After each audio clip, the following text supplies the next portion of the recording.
I called a family dinner to discuss my will. My DIL was smiling too much. Suddenly, my grandson hugged me and whispered, "Grandma, Mommy put the diamond necklace in your purse to call the police." I froze. I secretly moved it to her bag. 10 minutes later, I'm glad to have you here. Follow my story until the end and comment the city you're watching from, so I can see how far my story has reached. I should have known something was wrong the moment Brixton smiled at me. Not her usual tight-lipped, polite expression she reserved for family gatherings, but a genuine, almost excited smile that made my stomach twist with unease. In 8 years of marriage to my son Colin, I'd never seen her look at me like that, as if she was genuinely happy to see me. The dining room felt different that evening, too. The mahogany table I'd inherited from my mother gleamed under the crystal chandelier, set for 4 with my best china, the kind I only used for special occasions.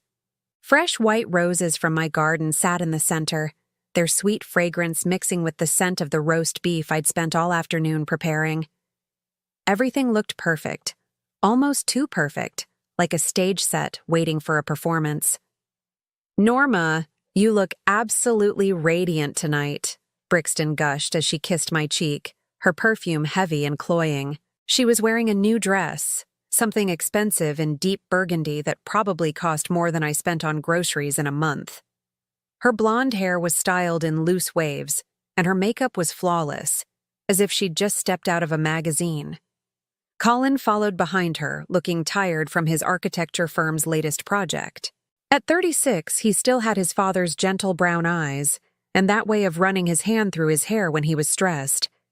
He gave me a quick hug, distracted as usual these days. "Thanks for dinner, Mom. You know how much I appreciate you doing this." But it was Tommy who caught my attention. My 12-year-old grandson hung back by the doorway, his dark eyes darting between his parents and me with an expression far too serious for someone his age. He clutched his sketchpad against his chest, the one he carried everywhere, always drawing, always watching. Something about his posture made my grandmother instincts prickle. "Tommy, sweetheart, come give Grandma a hug," I called, opening my arms. He approached slowly, and when he wrapped his thin arms around me, I felt him trembling slightly. "Hi, Grandma," he whispered, his voice barely audible. "Are you feeling all right, honey?" I asked, pulling back to study his pale face. "He's just tired," Brixton answered quickly, her hand landing possessively on Tommy's shoulder. "He had soccer practice after school, didn't you, baby?" Tommy nodded, but his eyes met mine for just a second, and I saw something there that made my breath catch. Fear. My grandson was afraid, and I had no idea why. "Well, let's sit down before everything gets cold," I said, forcing cheerfulness into my voice. The grandfather clock in the corner chimed 7 times, its familiar sound usually comforting but somehow ominous tonight. Colin pulled out Brixton's chair with exaggerated chivalry, something he'd started doing more often lately, as if he was trying too hard to prove he was a good husband. She settled herself gracefully, that strange smile never leaving her face as she surveyed the table. "This all looks absolutely wonderful, Norma," she said, her voice dripping with sweetness. "You've really outdone yourself, and I just love what you've done with your hair. That silver color is so distinguished." I touched my hair self-consciously. I'd stopped dyeing it brown 6 months ago, finally embracing the silver that came with being 63. Brixton had made several cutting remarks about it before, calling it giving up, and suggesting I maintain myself better. Tonight's compliment felt as genuine as a politician's campaign promise. "Thank you," I replied carefully, taking my seat at the head of the table. Tommy sat to my right, still clutching his sketchpad, while Colin and Brixton faced us from across the polished wood surface. As I began carving the roast, Brixton launched into animated chatter about her day shopping at the high-end boutiques downtown. She'd bought new curtains for their living room, spent $300 on a throw pillow she claimed was absolutely essential, and gotten her nails done at that expensive salon she frequented. The casual way she mentioned spending money that would cover my groceries for a month made me grip the carving knife a little tighter. And then I stopped by that little jewelry shop on 5th Street, she continued, her eyes gleaming. They had the most exquisite diamond necklace in the window. $15,000, but completely worth it. The craftsmanship was just incredible. My hand stilled on the carving knife. $15,000. That was more than half of what I lived on in a year from my teaching pension. That's quite expensive, I managed to say. Oh, but Norma, you of all people should understand quality jewelry, Brixton said, her gaze dropping to the simple pearl earrings I wore. After all, you have that gorgeous diamond necklace your mother left you, the one worth about the same amount. You should wear it more often. Something cold settled in my stomach. I rarely talked about my mother's necklace, kept it locked in my jewelry box upstairs.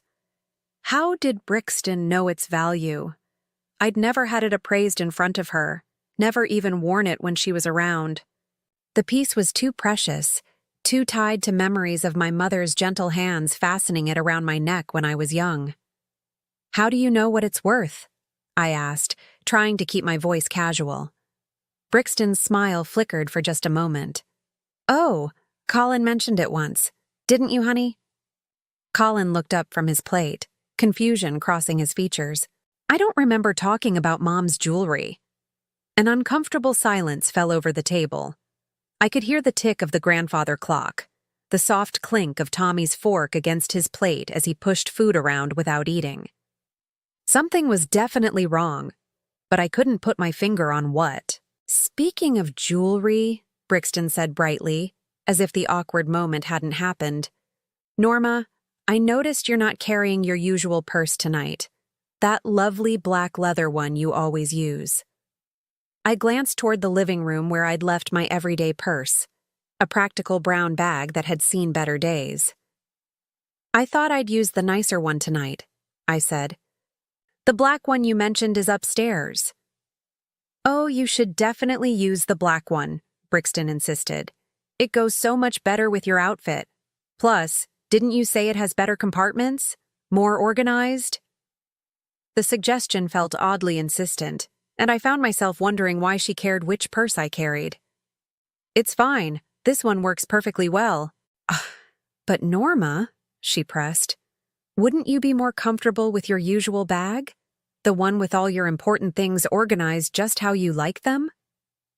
Tommy's fork clattered against his plate, making us all look at him. His face had gone even paler, and his hands were shaking slightly. Can I be excused? He asked quietly. But you've barely eaten, Colin protested. I'm not really hungry. Nonsense, Brixton said, her voice sharp for the first time that evening. You need to finish your dinner. We're family, and families eat together. The way she said family made something twist in my chest. There was possessiveness in it, ownership, as if she was marking her territory. Tommy sank back into his chair, but I noticed he kept glancing at me with those worried eyes. Actually, I said, standing up, I think I will go get my other purse. Brixton's right, it is better organized.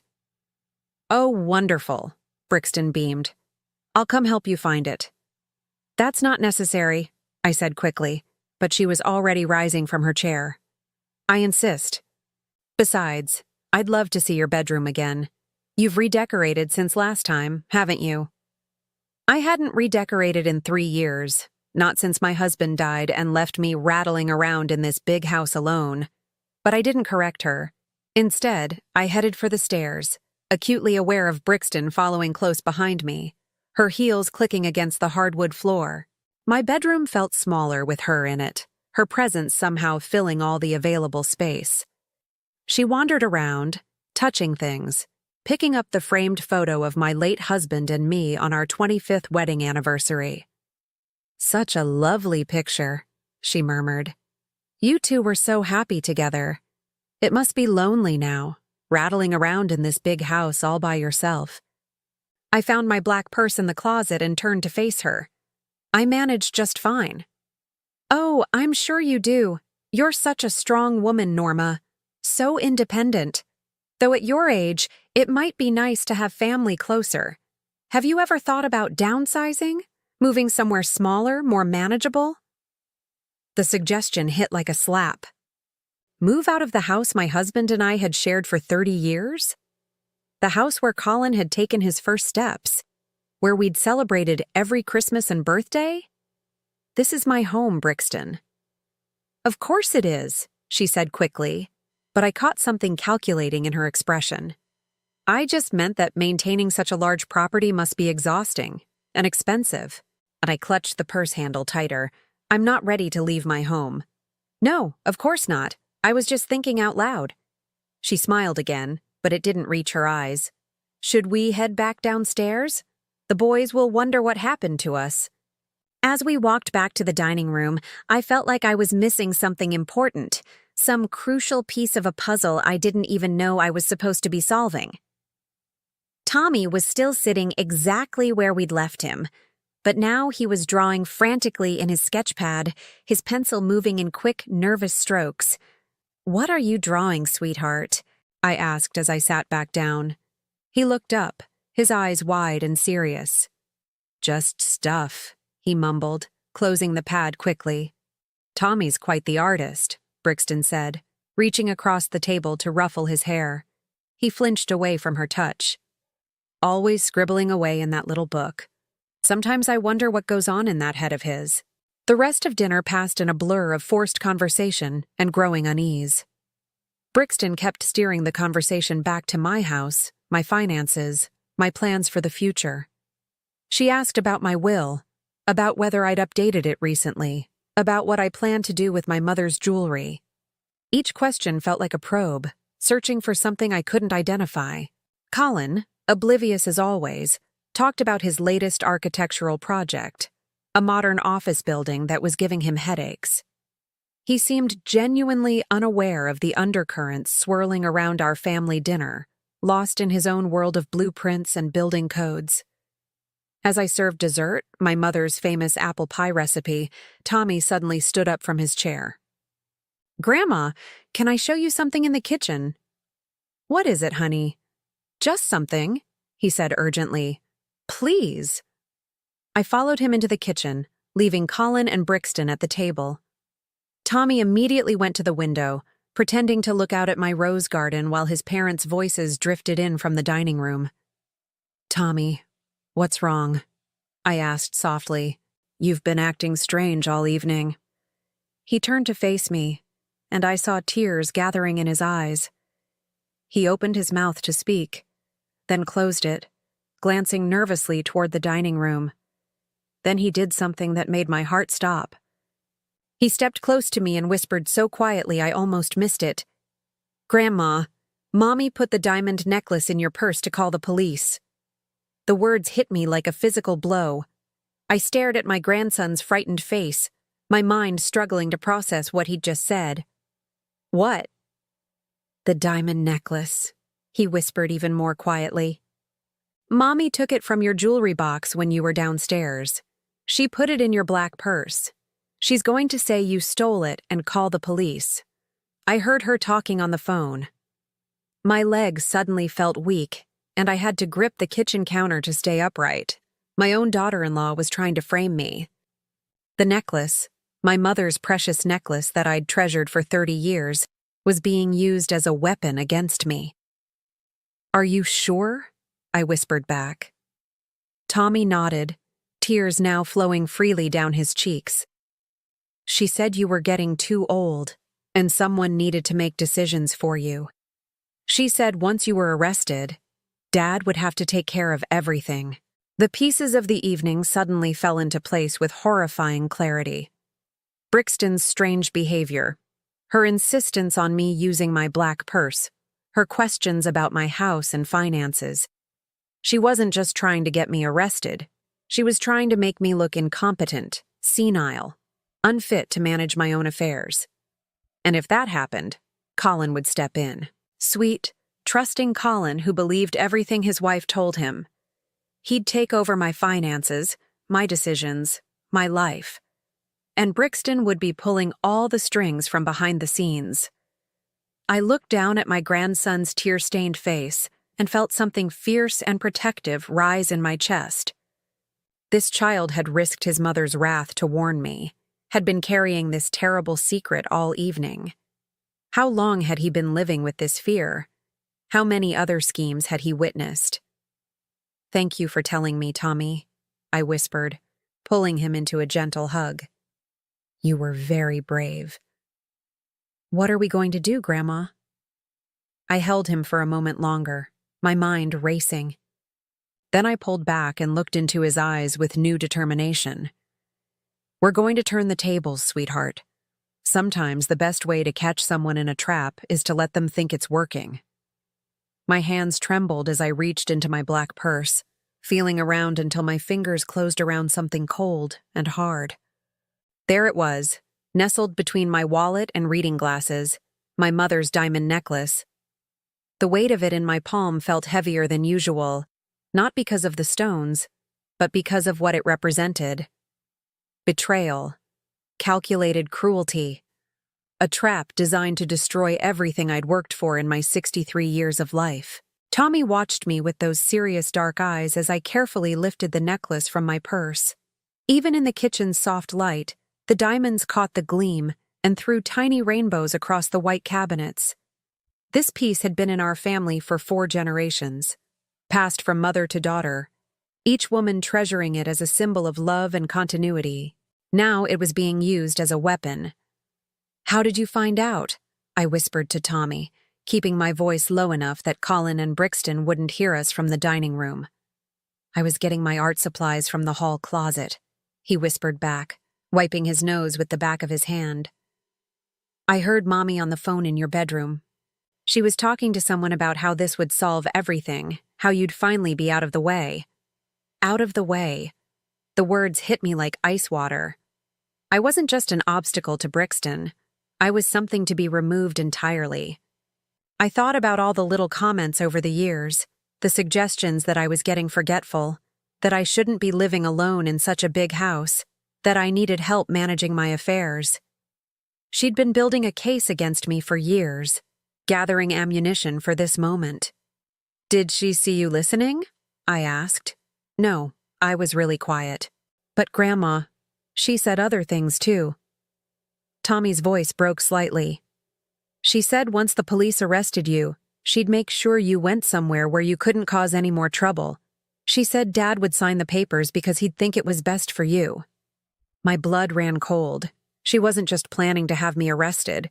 She was planning to have me committed, declared incompetent, locked away somewhere while she and Colin took over my house, my money, my life.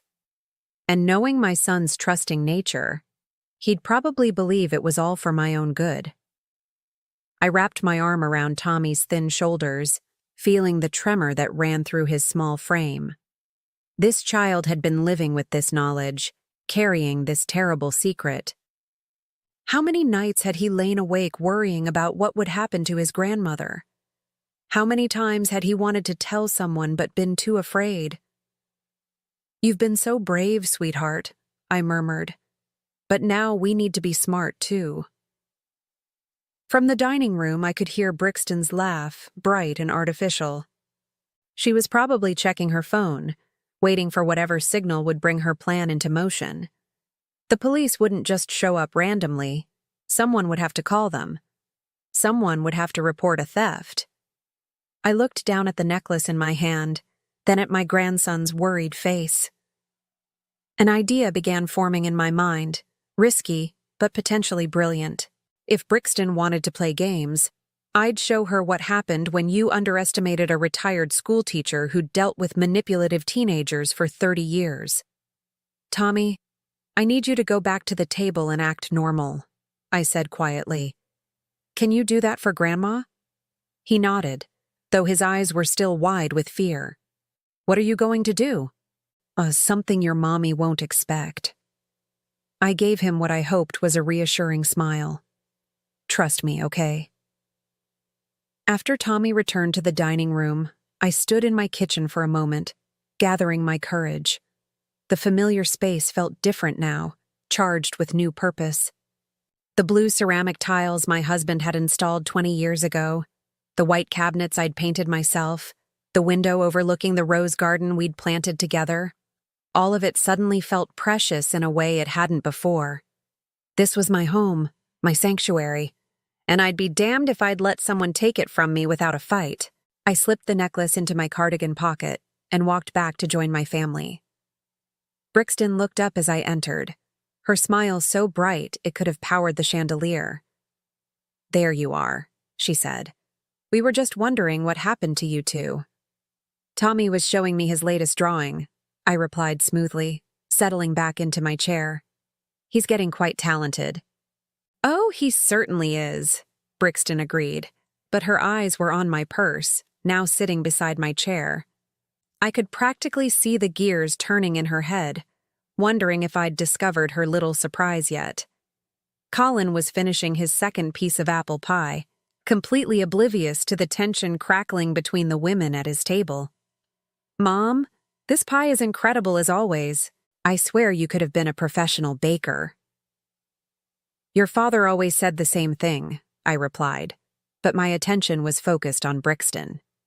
She kept checking her phone, her fingers dancing nervously on the table's surface. Whatever she was waiting for, it was supposed to happen soon. "You know, Norma," Brixton said suddenly, "I was thinking about what we discussed upstairs. About the house, I mean. Have you given any more thought to maybe getting some help around here? Someone to assist with the daily tasks?"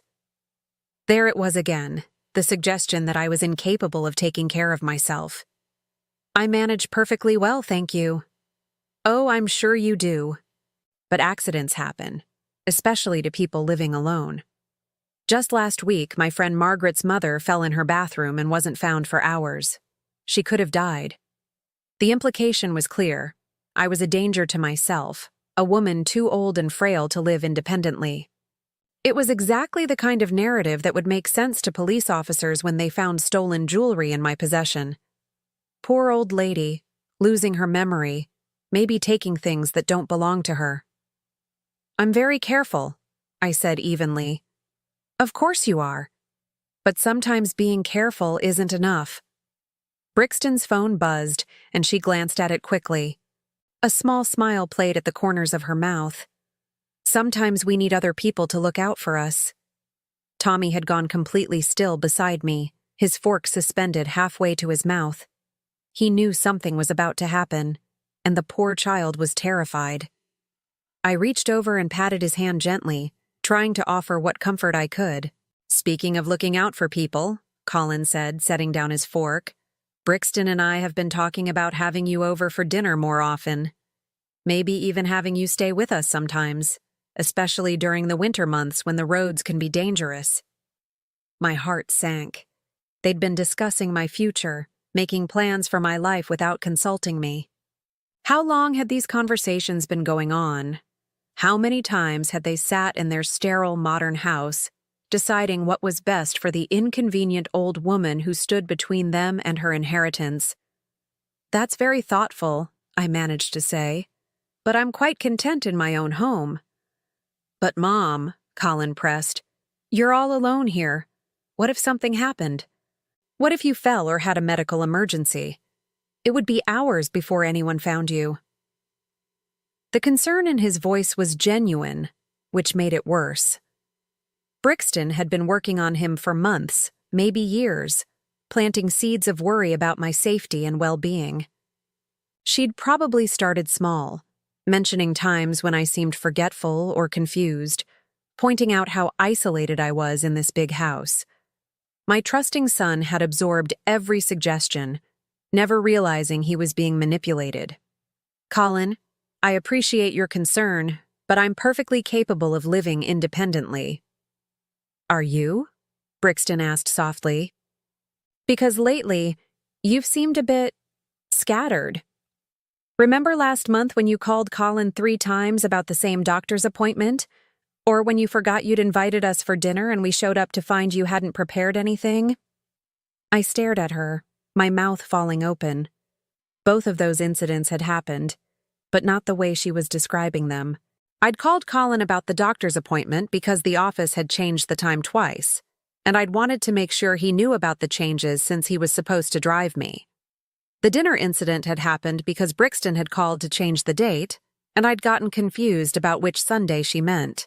But the way she told it, I sounded like someone losing her grip on reality. "That's not exactly what happened," I began.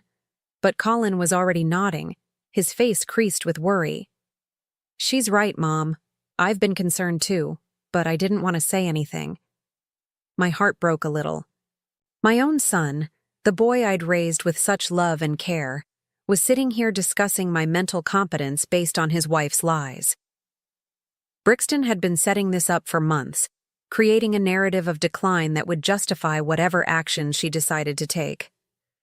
"I think maybe we should talk about getting you some help," Colin continued gently. "Someone to come in during the day, help with medications and appointments. Maybe someone who could stay overnight occasionally." "A companion," Brixton added helpfully. "Someone trustworthy who could keep an eye on things." I understood now. Once they convinced everyone I needed supervision, it would be a short step to claiming I needed full-time care. And if I resisted, if I insisted I was fine, they'd point to my stubbornness as further evidence of mental decline. It was a perfect trap, designed to make any resistance look like proof of incapacity. Brixton's phone buzzed again, and this time she answered it. "Hello? Oh yes, this is Brixton Whitfield." She listened for a moment. Then her face shifted into an expression of shocked concern. "What? Are you sure? How is that possible?" Colin leaned forward. "What's wrong?" "That was the jewelry store on 5th Street, Brixton said, her voice trembling with what sounded like genuine distress. "Someone called in a tip about a stolen necklace. They're asking if I know anything about it because apparently the description matches something that was recently reported missing." My blood turned to ice, but I forced myself to remain calm. This was it, the moment she'd been building toward all evening. But I was ready for her. "What kind of necklace?" I asked innocently. "A diamond necklace, vintage setting, worth about $15,000. Brixton's eyes were fixed on my face, watching for any reaction. "They said the police might want to ask some questions, just to rule out any connection to our family." "Well, that's strange," I said, reaching for my cardigan pocket. "Because I have my mother's necklace right here." I pulled the necklace out, letting it dangle from my fingers so the diamonds caught the light. Brixton's face went white, her carefully constructed plan crumbling before her eyes. "I thought I'd wear it tonight," I continued conversationally. "But then I decided it was too fancy for a family dinner.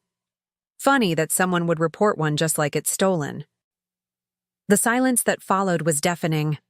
Colin looked confused, glancing between his wife's pale face and my calm expression.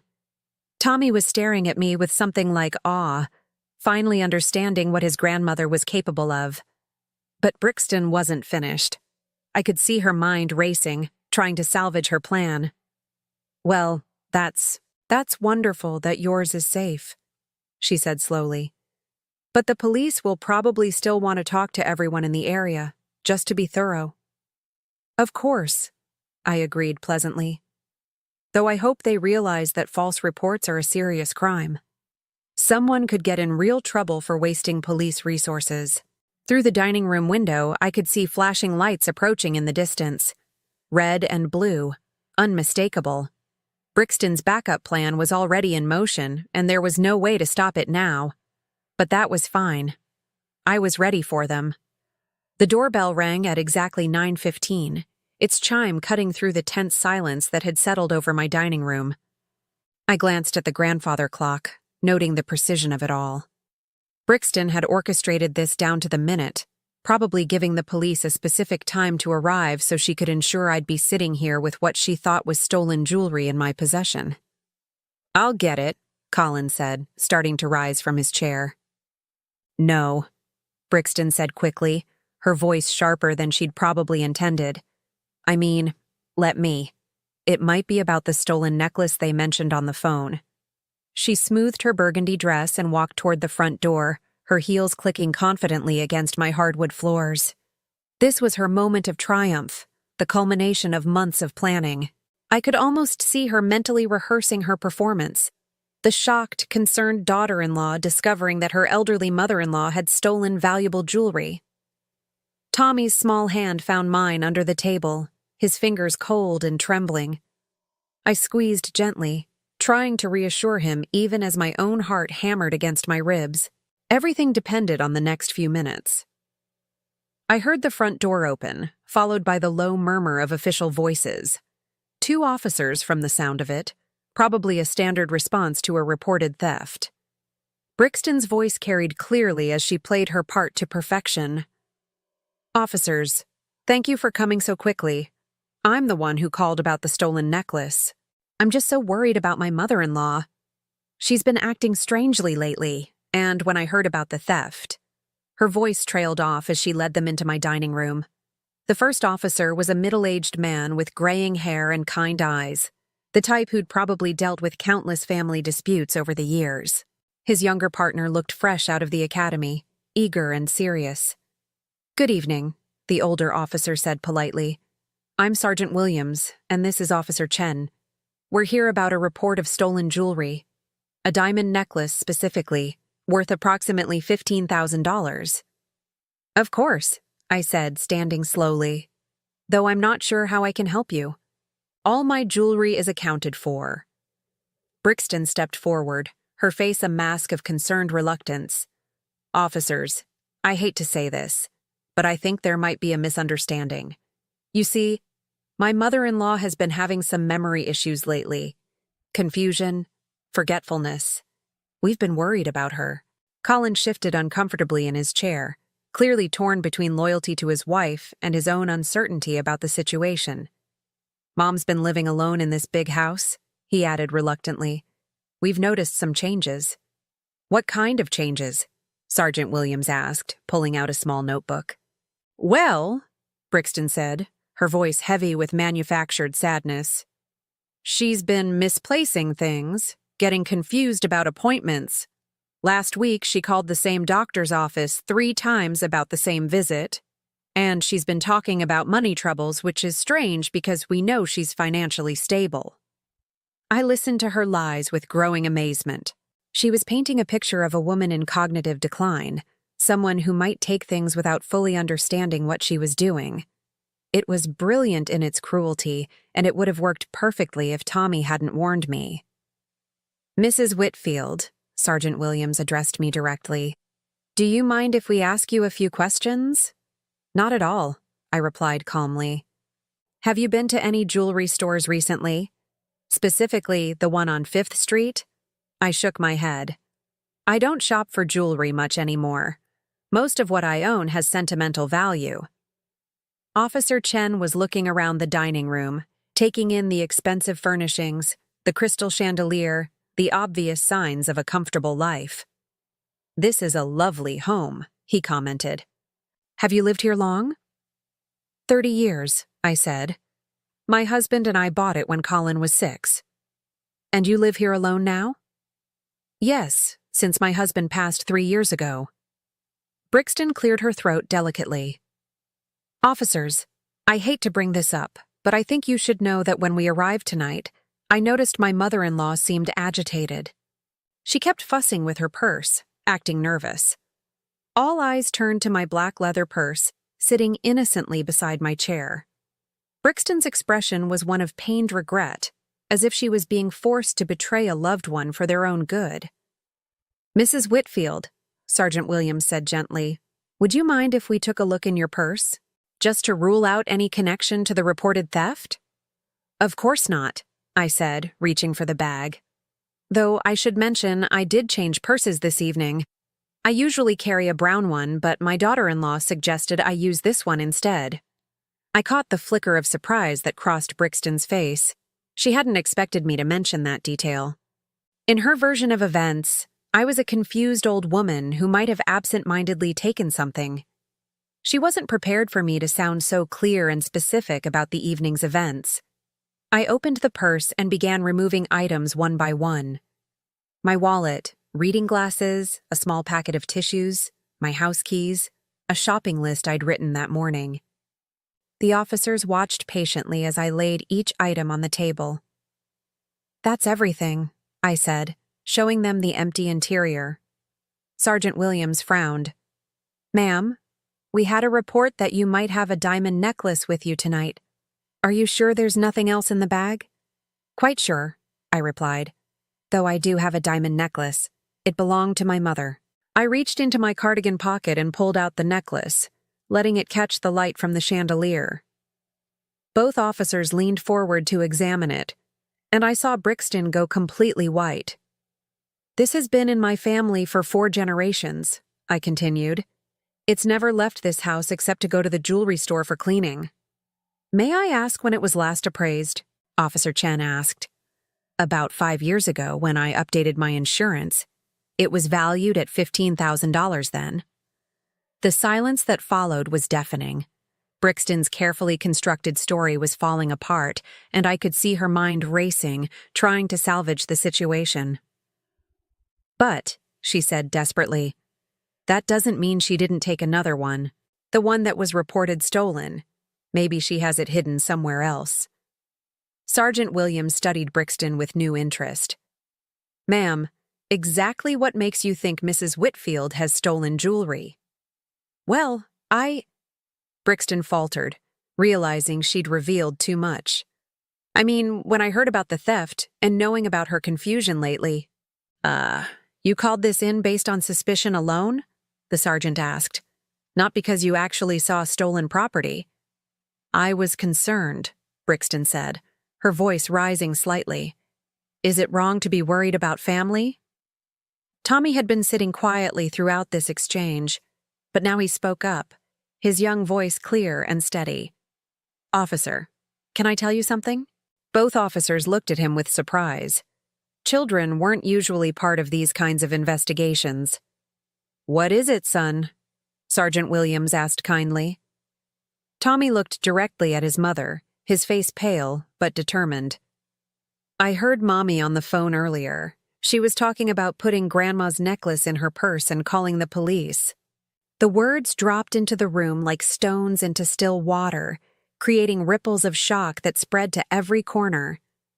Colin's face went white, the officers exchanged glances, and Brixton looked like she'd been slapped. "Tommy," she said, her voice dangerously low, "you must have misunderstood what you heard." "No, I didn't," Tommy said firmly. "You were in Grandma's bedroom. You said this would solve everything, that Grandma would finally be out of the way."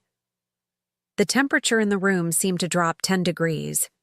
Officer Chen stepped closer to Brixton, his expression no longer friendly. "Ma'am, is there something you'd like to tell us about this situation?" "My son is confused," Brixton said quickly. "Children often misinterpret adult conversations. I was probably talking about something else entirely." "Then you won't mind if we search your belongings as well?" Sergeant Williams asked. For the first time all evening, Brixton's composure cracked. "That's completely unnecessary. I'm the one who called you. Why would I have stolen jewelry?" "Just being thorough," the sergeant replied mildly. "If you have nothing to hide, it shouldn't be a problem." I watched as Brixton's face cycled through a range of emotions: panic, calculation, desperation. She was trapped, and she knew it, but even cornered, she was dangerous. "Fine," she said finally. "But this is ridiculous. I'm trying to help my family, and you're treating me like a criminal." She grabbed her designer handbag from where she'd left it on the side table and opened it with exaggerated frustration. The officers watched as she pulled out her wallet, her phone, her car keys, a small makeup compact. And then, nestled at the bottom of the bag, something that caught the light and threw tiny rainbows across the wall. A diamond necklace, identical to the one I held in my hands. The silence was absolute. Even the grandfather clock seemed to have stopped ticking. Officer Chen reached for his handcuffs. "Ma'am, I think we need to have a longer conversation." Brixton stared at the necklace as if it were a snake that had materialized in her bag. "I don't understand. That's not mine." Someone must have put it there. Who? Sergeant Williams asked. You've had the bag with you all evening. Brixton's eyes darted around the room, landing on me with pure hatred. She did it. Somehow she put it in my bag. She's trying to frame me. Colin finally found his voice. Brixton, what the hell is going on? But his wife was beyond rational explanation now. The mask she'd worn for 8 years had finally slipped, revealing the calculating predator underneath. You want to know what's going on? She snarled, her voice nothing like the sweet tone she'd used all evening. I'm tired of pretending to care about your pathetic mother. I'm tired of waiting for her to die so we can get what's rightfully ours. This house, her money, everything she's hoarding while we struggle to pay our mortgage. Colin recoiled as if she'd struck him. We're not struggling. I make good money. Good money? Brixton laughed bitterly. Your mother sits on $800,000 in real estate and $200,000 in savings while I have to budget for groceries. Do you know how humiliating that is? Do you know what it's like to pretend to love someone who's standing in the way of the life you deserve? The truth poured out of her like poison from a broken bottle.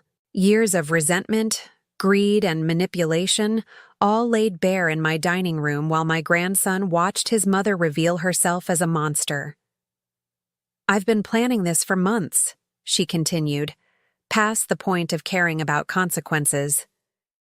Setting up the narrative about her mental decline, making sure everyone would believe she was incompetent. One arrest for theft, and we could have had her declared unfit. I could have had power of attorney within 6 months. She looked at Tommy with something approaching disgust. But my own son had to ruin it. My own child chose his grandmother over his mother. Tommy was crying now, silent tears streaming down his face as he realized the full extent of his mother's betrayal. This wasn't just about stealing jewelry or framing his grandmother. This was about a woman who saw her own family as nothing more than obstacles to overcome. Colin stood slowly, his face a mask of devastation. Take her away, he said quietly to the officers. Just take her away. As Officer Chen read Brixton her rights, she turned to look at me one last time. The hatred in her eyes was pure and undiluted. You think you've won, she spat. But this isn't over. I'll find another way. I'll make you pay for this. And then she was gone, led away in handcuffs while neighbors gathered on their porches to watch the spectacle. The woman who'd tried to destroy my life was finally facing the consequences of her actions. But as I looked at my devastated son and traumatized grandson, I realized that some victories come at a terrible cost. The silence that followed Brixton's arrest was unlike anything I'd ever experienced. It wasn't peaceful. It was hollow. The kind of quiet that comes after a storm has ripped through your life and left everything unrecognizable. Colin sat slumped in his chair, his head in his hands, while Tommy curled up next to me on the sofa where we'd moved after the officers finished taking their statements. Sergeant Williams had been gentle but thorough, asking questions that painted a picture none of us wanted to see. How long had Brixton seemed interested in my finances? Had she ever suggested I was becoming forgetful before tonight? Had there been other incidents that might have been misinterpreted as signs of mental decline? Each question revealed another layer of her manipulation, another carefully planted seed of doubt about my competency. The doctor's appointment confusion, the dinner mix-up, even comments about my silver hair looking unkempt at family gatherings. She'd been building a case against me for months, maybe longer. But it was Tommy who provided the most damaging evidence. Tell the officers about your sketchbook, sweetheart, I said gently, stroking his hair as he leaned against my shoulder. Tommy looked up at me with those serious dark eyes, still red-rimmed from crying. Do I have to? It might help them understand what's really been happening.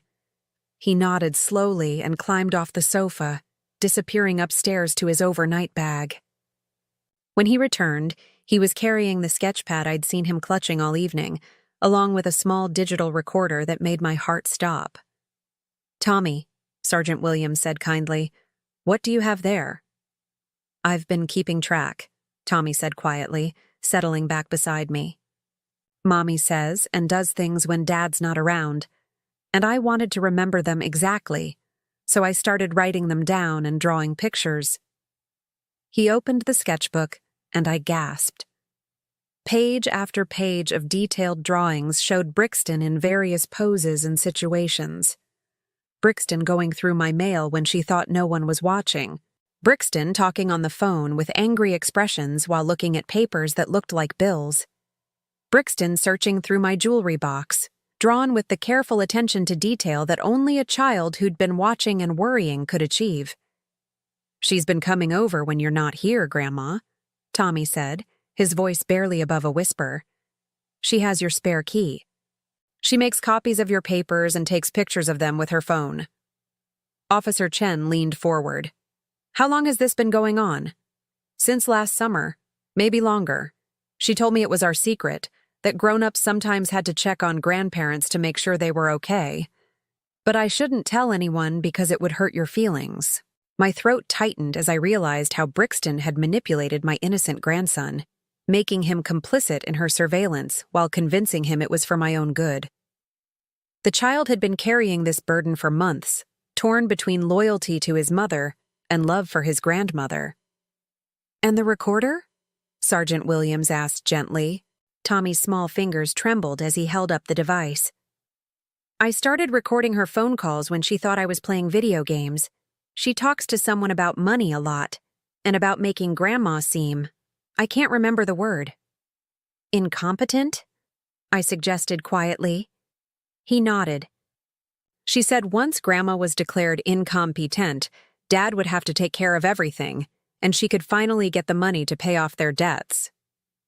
Colin's head snapped up at that. "What debts? We don't have any debts." Tommy looked at his father with the patient expression children get when adults are being deliberately obtuse. "Daddy, Mommy has lots of credit cards you don't know about. She showed me the statements once when she was mad. She said it was your fault for not making enough money." "How much?" Colin asked, his voice hollow. Tommy shrugged. "She said it was more than your car costs. And she keeps buying more stuff because she says we deserve nice things. More than his car costs." Colin drove a 3-year-old sedan that he'd bought used for about $28,000.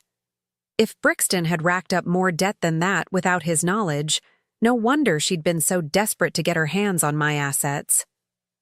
Sergeant Williams was taking notes rapidly. "Son, do you think you could play some of those recordings for us?" Tommy nodded and fumbled with the device's tiny buttons.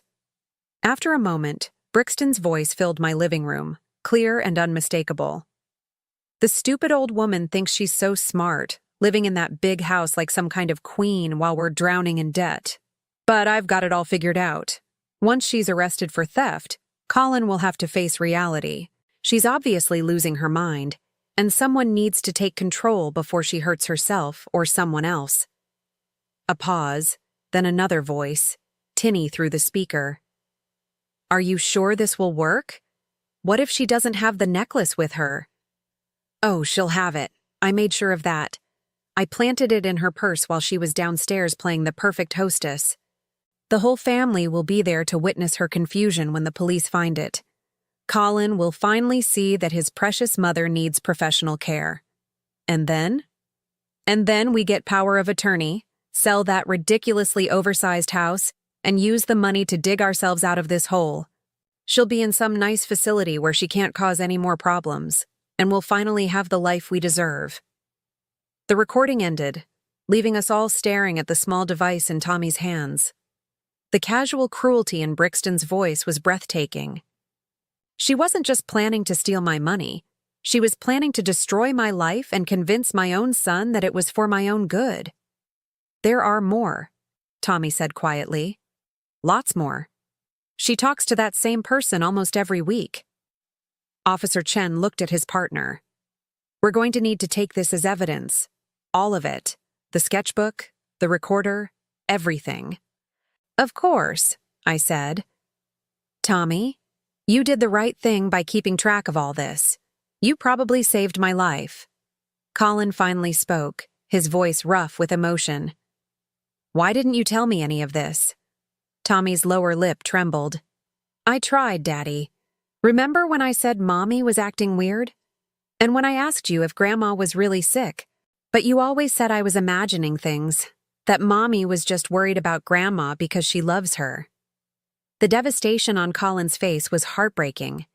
He'd dismissed his own son's concerns, choosing to believe his manipulative wife over the child who'd been desperately trying to warn him. How many times had Tommy tried to speak up, only to be told he was mistaken, or imagining things? "I'm sorry," Colin whispered. "I'm so sorry, Tommy. I should have listened to you." "There's something else," Tommy said, looking at me uncertainly. "Mommy has been putting stuff in your food sometimes, when you're not looking. Little white pills that she crushes up." And the blood drained from my face. "What kind of pills?" "I don't know. She keeps them in her purse. But after you eat the food with the crushed pills, you always seem really tired and confused. That's when she takes pictures of you and writes things down about how you're acting." Drugging me. Brixton had been systematically drugging me to create evidence of mental decline. No wonder I'd felt foggy and disoriented after some of our family dinners. No wonder I'd sometimes forgotten conversations or felt unusually tired. She'd been poisoning me, then documenting the effects as proof of my failing mental state. Sergeant Williams looked grim. "Mrs. Whitfield, have you noticed any patterns to when you felt confused or forgetful?" I thought back over the past few months, connecting dots I'd never seen before. Usually after family dinners, or when Brixton brought me food when I was recovering from that fall last spring. "You fell?" Officer Chen asked. "Down my front steps. I thought I'd just missed my footing, but..." I stopped, a horrible suspicion forming. Brixton was with me that day. She'd come to bring me some soup. The picture was becoming clearer and more horrifying by the minute. How many of my recent problems could be traced back to Brixton's interference? The fall that had left me with a sprained wrist and bruised ribs might not have been an accident at all. "We're going to need to get you to a hospital for blood tests," Sergeant Williams said. "If she's been drugging you regularly, there might still be traces in your system." "Will that help convict her?" Colin asked, his voice hard in a way I'd never heard before. "Combined with the recordings and the theft charge, it should be enough to put her away for a long time. Elder abuse, fraud, theft, possibly attempted kidnapping if her plan to have Mrs. Whitfield committed had succeeded. She's looking at serious prison time." Tommy tugged on my sleeve. "Grandma, there's one more thing." "What is it, sweetheart?" "Mommy has a folder at home. It's hidden in her closet behind the shoe boxes. It has papers about nursing homes and places for old people who can't take care of themselves anymore. She's been visiting them and taking notes." The final piece of the puzzle clicked into place. Brixton hadn't just been planning to have me declared incompetent. She'd been shopping for the facility where she'd warehouse me once she gained control of my life. She'd probably already chosen the place, maybe even made preliminary arrangements. "She showed me brochures once," Tommy continued. "She said someday Grandma might need to live somewhere with nurses, and we had to be ready to help her when that time came. But the places looked really sad, Grandma. The people in the pictures looked like they didn't want to be there."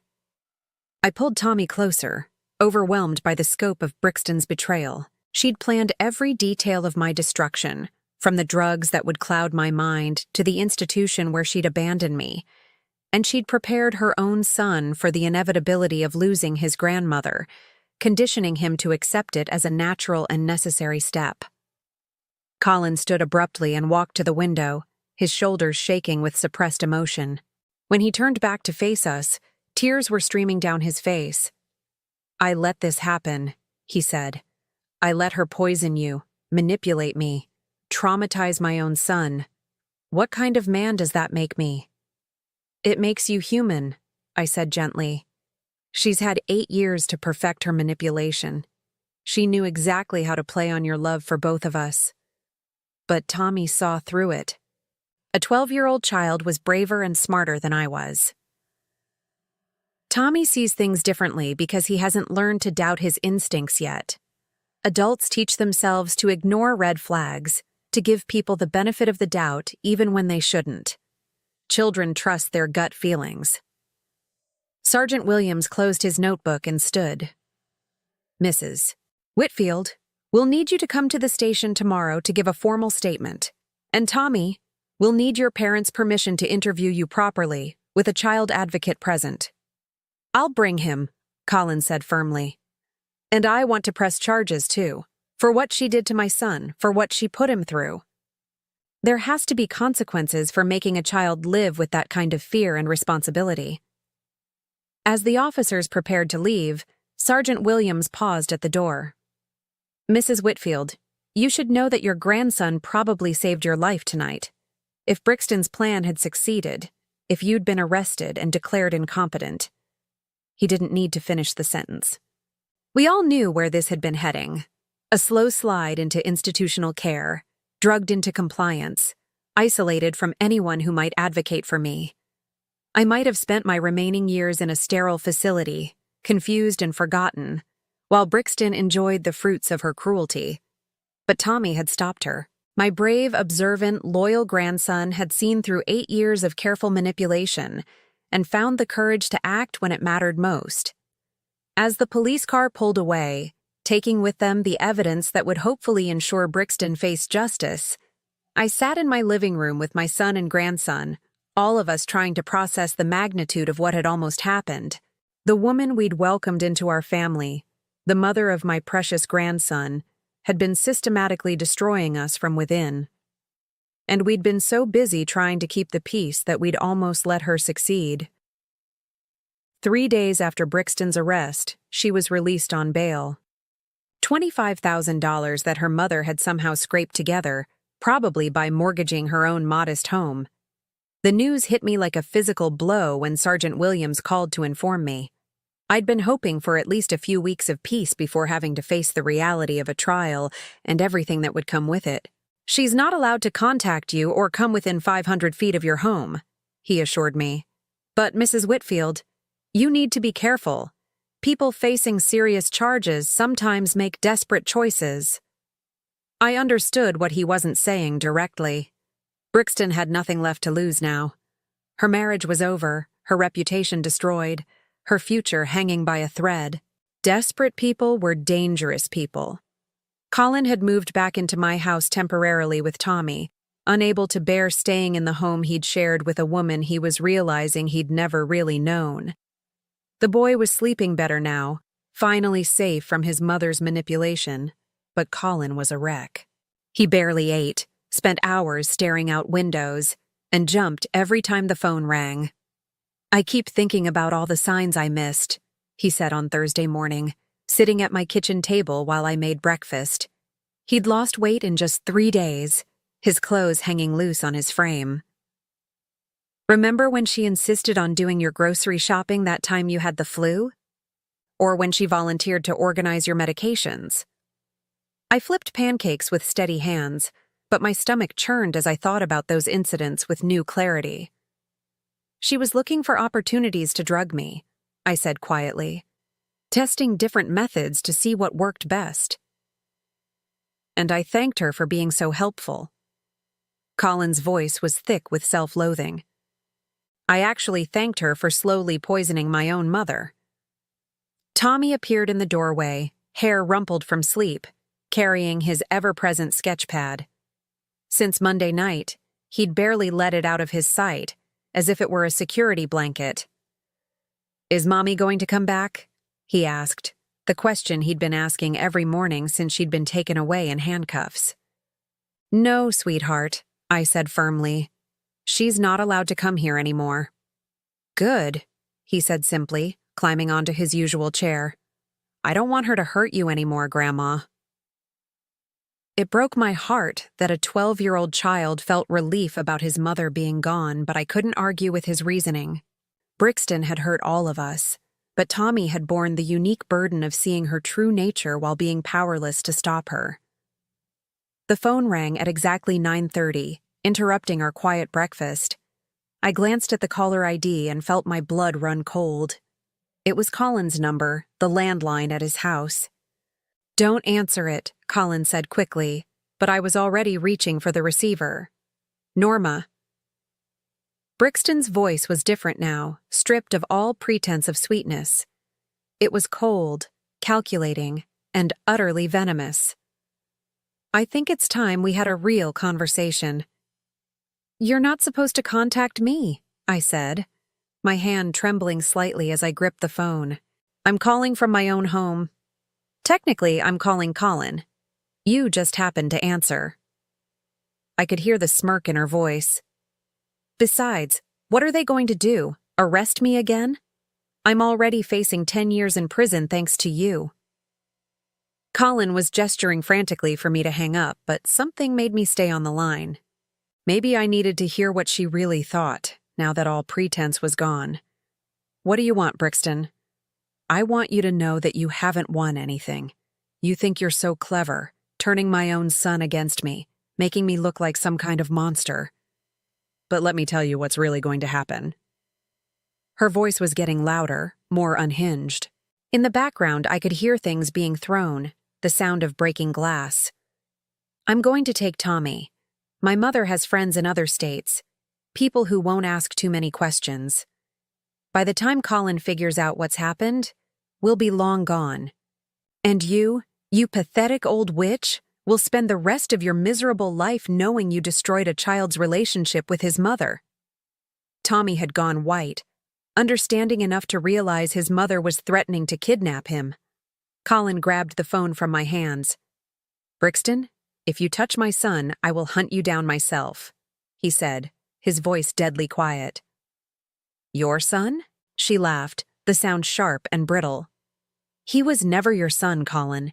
He was my insurance policy. My guarantee that no matter what happened, I'd have something valuable to bargain with. And now you've forced me to cash it in." The line went dead. Colin was already dialing 911 while I pulled Tommy close to me, feeling his small body shake with fear. Through the kitchen window, I could see neighbors going about their normal Thursday morning routines, completely unaware that a madwoman was somewhere in the city, planning to destroy what was left of our family. The police arrived within minutes, but it was too late. By the time they reached Colin's house, Brixton was gone. The place was trashed, furniture overturned, family photos smashed on the floor. In Tommy's room, clothes were scattered everywhere as if she'd been packing quickly, deciding what to take and what to leave behind. But Tommy was safe with us, and that's all that mattered. "We need to consider putting you in protective custody," Sergeant Williams said when he arrived at my house an hour later. "All of you. She's clearly unstable, and she's facing serious charges. People in her position sometimes decide they have nothing left to lose." "For how long?" Colin asked. "Until we find her. Could be days, could be weeks." I looked around my kitchen, the heart of my home where I'd cooked thousands of meals and solved countless problems over the years. The idea of leaving it, of hiding from Brixton instead of standing my ground, felt like letting her win. "No," I said firmly. "This is my home. I won't be driven out of it by that woman." "Mrs. Whitfield, I understand how you feel, but do you?" I interrupted, standing up straighter. "Do you understand what it's like to have someone systematically try to destroy your mind, your freedom, your life? To discover that someone you welcomed into your family was planning to drug you into compliance and warehouse you in some institution?" I walked to the window and looked out at the rose garden my husband had planted for me 23 years ago.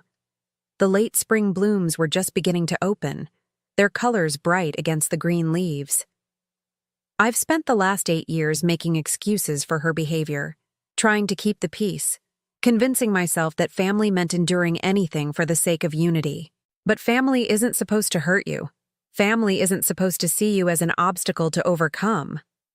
Tommy slipped his hand into mine. "Grandma's right," he said quietly. "We shouldn't have to hide.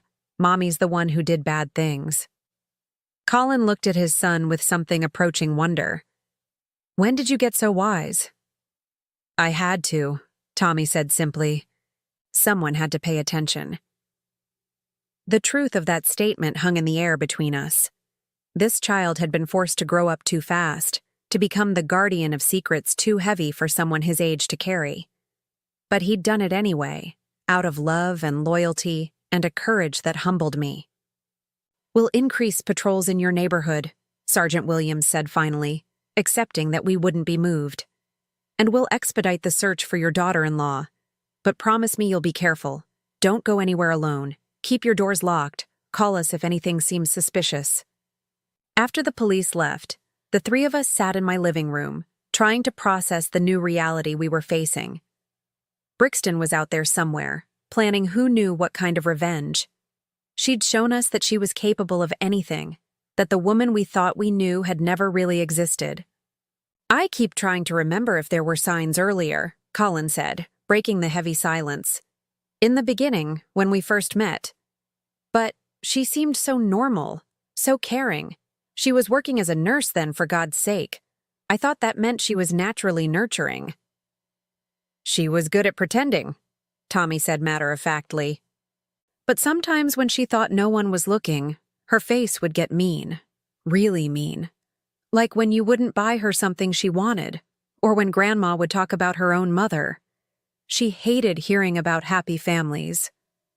I thought about that, about the few times I'd caught glimpses of something cold in Brixton's expression.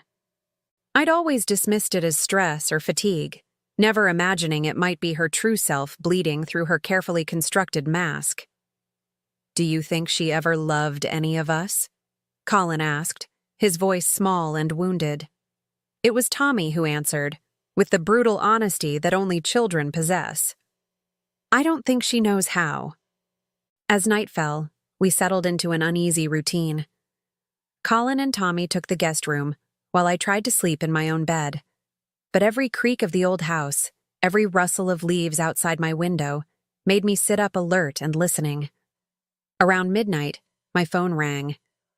"I'm watching the house," Brixton's voice whispered when I answered. "I can see Tommy's silhouette in the upstairs window. Such a sweet boy. It would be a shame if something happened to him." This time I hung up immediately and called the police. But when they searched the area, they found nothing. No sign of Brixton, no evidence she'd been anywhere near my property. "She could be calling from anywhere," Officer Chen explained. "These days, you can make your number appear to be calling from any location. She might not even be in the state." But I knew better.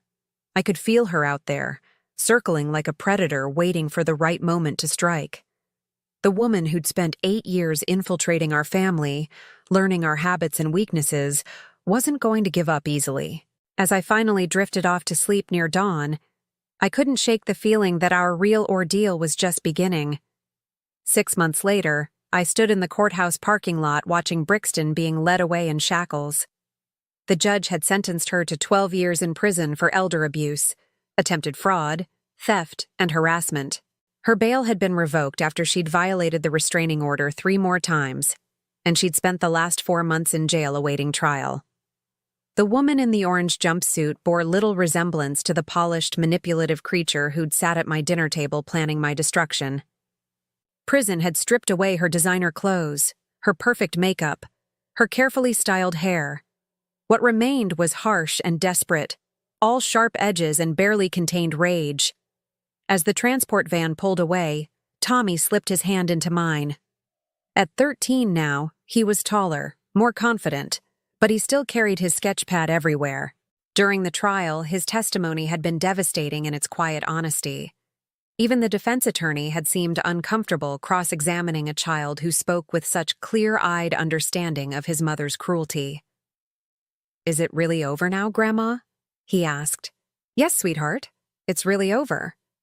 Colin wrapped his arm around both of us. The divorce had been finalized 3 months ago, and he was slowly rebuilding his life.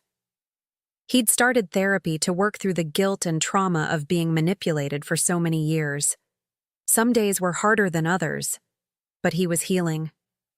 "Mom," he said quietly, "I owe you an apology I'll probably never finish paying." "Colin, we've talked about this. You don't owe me anything." "I do, though," I brought that woman into our family. I chose her over you and Tommy again and again. I almost let her destroy you. I turned to face my son, this good man who'd been twisted into knots by someone who specialized in exploiting trust and love. You loved someone who didn't deserve it. That doesn't make you a bad person, Colin. It makes you human. But Tommy saw through her. A kid saw what I couldn't. Tommy wasn't blinded by love and hope the way you were. Adults want to believe the best about people they care about. Children trust their instincts. We walked slowly toward our car, none of us in a hurry to leave this moment behind.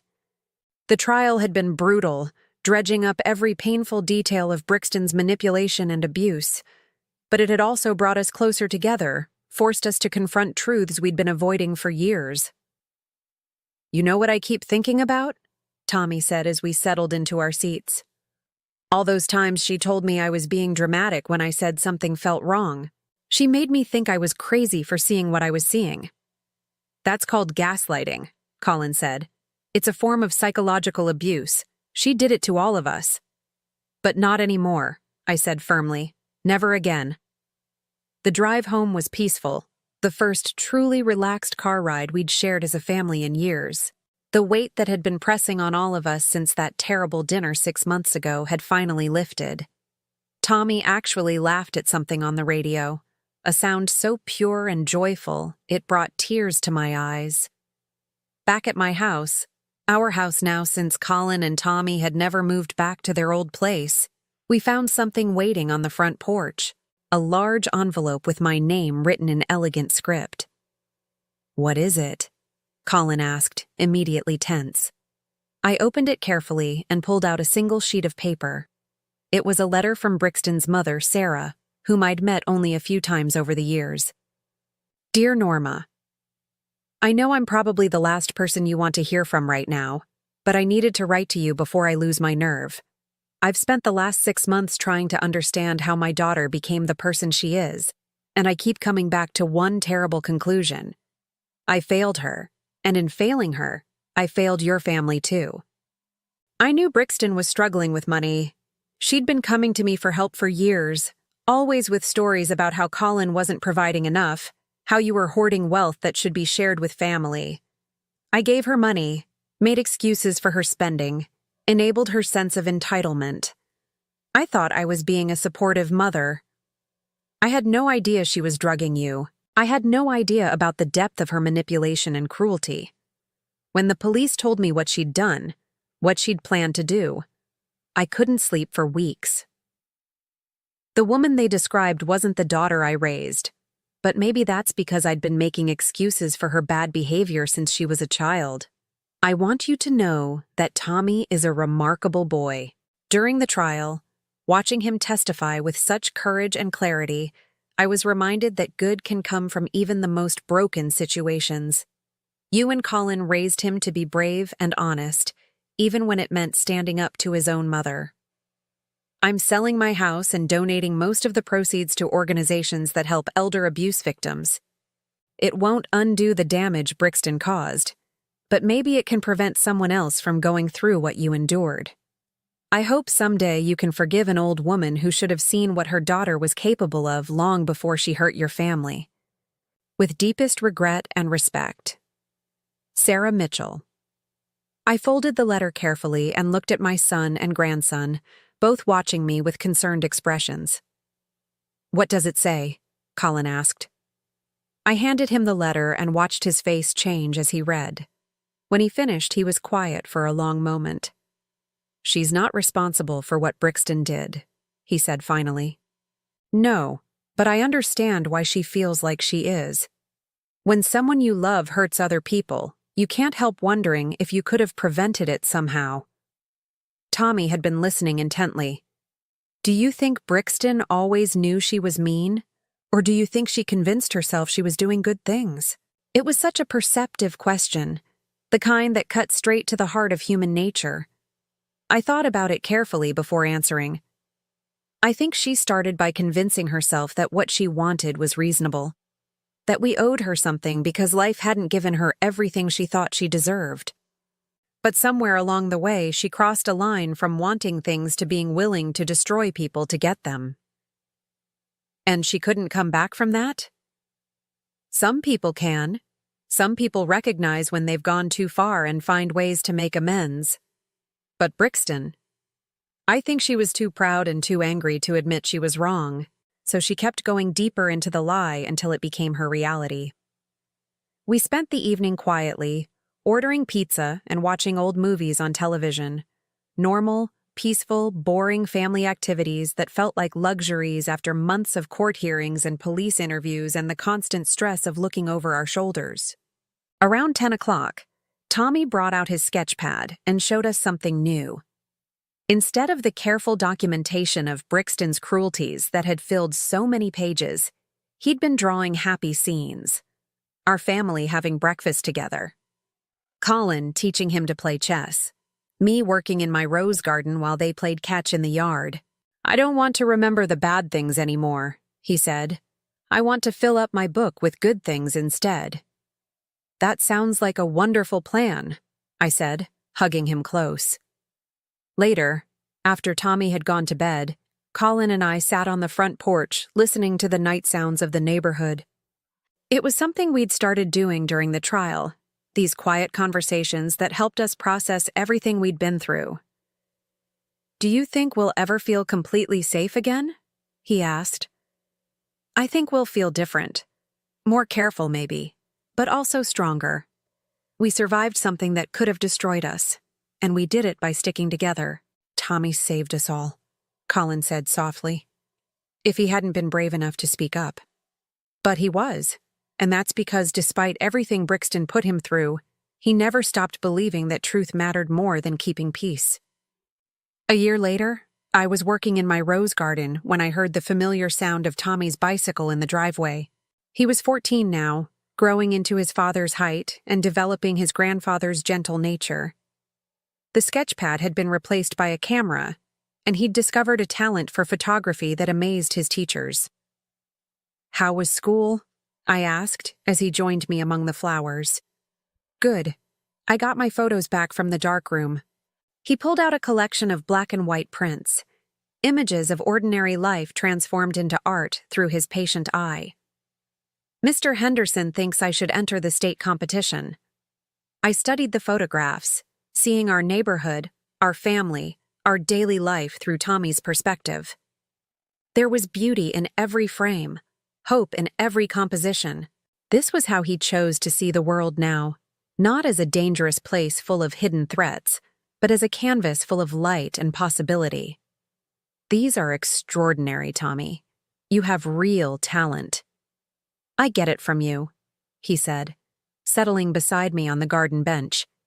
"The seeing part, I mean. You taught me to pay attention to what's really happening, not just what people want you to see." Colin appeared from the house, home from work, and looking genuinely happy for the first time in years.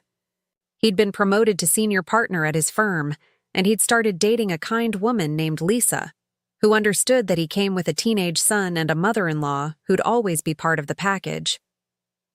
"Perfect timing," I said as he joined us. "Tommy just showed me his latest photographs." Colin studied the prints with the careful attention he gave to architectural blueprints. "These are incredible, son. You've got an artist's eye." "Want to see my favorite one?" Tommy asked, pulling out a photo I hadn't noticed before. It was a picture of our kitchen table, taken during one of our Sunday morning breakfasts. Sunlight streamed through the window, illuminating 3 coffee cups, a plate of my homemade biscuits, and our hands as we reached for jam and butter. It was simple and ordinary, and absolutely beautiful.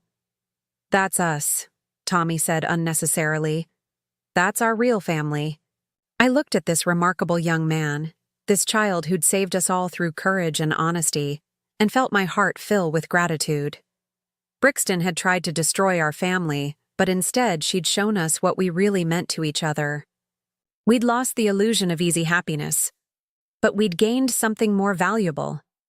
The knowledge that we could survive anything as long as we faced it together. And in the end, that truth was worth more than all of Brixton's lies combined. The woman who'd tried to steal my life had lost everything.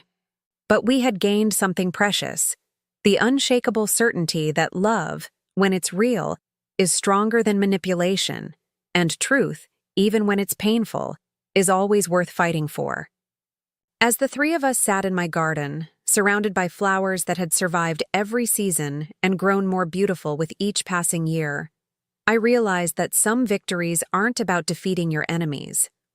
Sometimes they're simply about refusing to let hatred take root in the soil of your heart. And that, I thought as I watched my son and grandson laugh together in the golden afternoon light, was the greatest triumph of all. Now I'm curious about you who listen to my story. What would you do if you were in my place? Have you ever been through something similar? Comment below. And meanwhile, I'm leaving on the final screen 2 other stories that are channel favorites, and they will definitely surprise you. Thank you for watching until here.